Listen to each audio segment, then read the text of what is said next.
Ya, Anda masih bersama kami pemirsa. Mulai naiknya harga tiket pesawat dalam beberapa hari terakhir membuat sejumlah calon penumpang menunda pembelian karena cukup memberatkan mereka.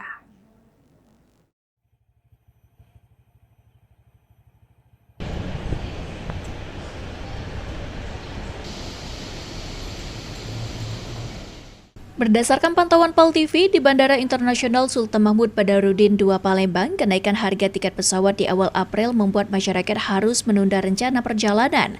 Lonjakan harga yang terjadi dalam waktu singkat membuat calon penumpang memilih menunggu hingga tarif kembali normal. Muhammad Chandra, salah satu penumpang, menunda pembelian tiket ke Surabaya pada 7 April.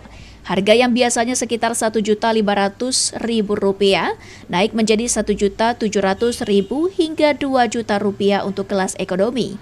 Ia baru membeli tiket pada 8 April setelah harga kembali turun.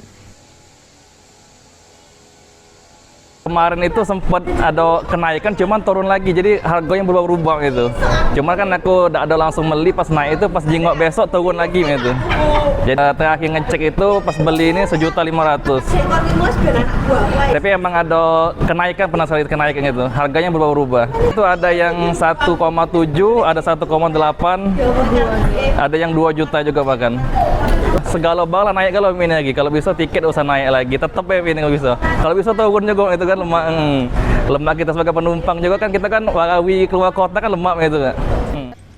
Kondisi serupa juga dialami Dewi Cindy yang hendak bepergian dari Jakarta ke kota Palembang. Pada akhir Maret, harga tiket masih di bawah Rp500.000, namun saat membeli pada 10 April, harga meningkat menjadi sekitar Rp850.000.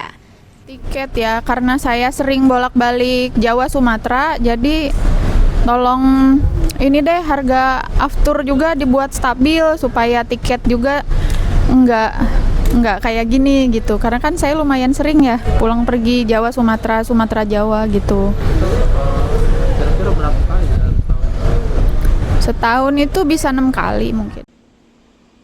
Dewi berkeinginan pemerintah dapat menjaga stabilitas harga aftur agar tarif tiket tetap terjangkau, harga tiket pesawat dapat kembali stabil sehingga tidak menghambat mobilitas dan aktivitas perjalanan. Muhammad Aidil, PAL TV.